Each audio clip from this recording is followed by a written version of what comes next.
Alright peeps, let's take a look at the First Battle of Bull Run, also known as First Manassas, that takes place on July 21st, 1861.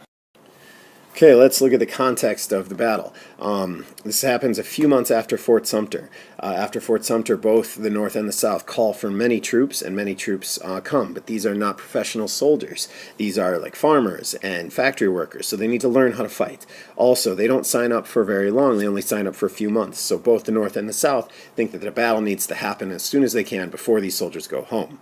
The North believes that if they can capture the Confederate capital of Richmond, they'll win the war. The South believes that if they can, after Fort Sumter, they're confident. They believe if they can win just one more victory, they will win. The North has the Army of the Potomac, and the South has the Army of Northern Virginia in this battle. The generals of these two armies. The Union had Irvin McDowell, who was a teacher at the U.S. Military Academy, had fought in the Mexican-American War, but this is his first time leading soldiers. The Confederacy has Beauregard, who also fought in the Mexican-American War, but had just captured Fort Sumter and proves himself to be a very good general throughout the war. Okay, let's have a VIP biography of Thomas Jackson. He's from the South, and here he's going to find a lot of fame because he will lead his brigade, which is a small group of soldiers, to help the South win this battle by plugging a big hole in the Southern lines. When he plugs this hole, he stands there and stops the Union attack and becomes very famous for standing like a stone wall, unmoved. The goals, the North obviously defeat the Confederate Army. They want to capture Manassas, the city, because there's a railroad junction there where two railroads connect. And they eventually want to capture Richmond, Virginia. The South wants to defend that important railroad at Manassas and obviously defeat the Union Army. The order of events of the battle, you can see them here. It really starts on July 16th when the Union troops begin to leave, but the battle really takes place on July 21st. We'll look at this in greater depth in the next slide. Okay, let's take a look at this battle using the maps. So, on July 16th, the Union will leave Washington, D.C. and start working its way into Virginia towards Manassas. It'll take them a few days, but if we were to zoom in on this part of this left-hand map, it would bring us to this right-hand map. After a few days, the Union will come from Washington, D.C.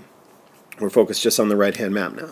On July 21st, they will begin their attack by bringing soldiers over the Bull Run Creek and also using cannons to shell the South. The South is in red on this right-hand map. The Union will start their attack and actually find success early on. They'll push the South back. But like I mentioned before, Stonewall Jackson will bring his troops into the middle part of the Southern lines and stop the Union attack.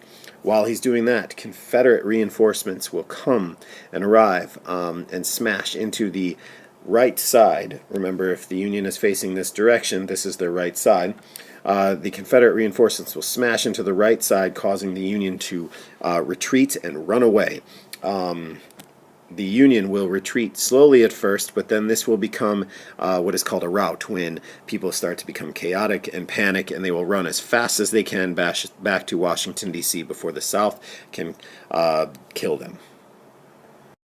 A primary source analysis of this battle. This is written by General McDowell after the battle, on the same day as the battle takes place.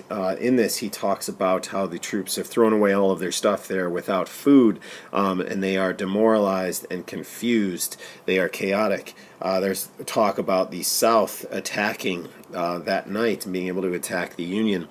And so this primary source talks about, and is a source analysis of how the Union was after the battle had taken place. The results of the battle. You can see about 30,000 soldiers are going to fight on each side, but the North will lose about 3,000 men, while the South is only going to lose about 2,000. At the time, this is the bloodiest battle in American history. That's at the time, but we'll learn on the next slide that this doesn't mean a whole lot. The significance of this battle. Why is this battle important? Well, it was a Confederate victory, obviously, but it proved that training was necessary for the troops.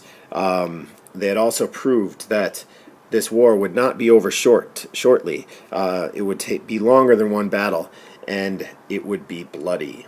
Okay, this is the bloodiest battle in American history, and this is when the soldiers are new. Imagine when they will be experienced. Afterwards, General McDowell is removed. Goodbye. A general named George McClellan will take over. And afterwards, Lincoln will ask for more soldiers that will be here for longer. Here is where you will put your works cited of any materials that you found and included on your paper or on your screencast.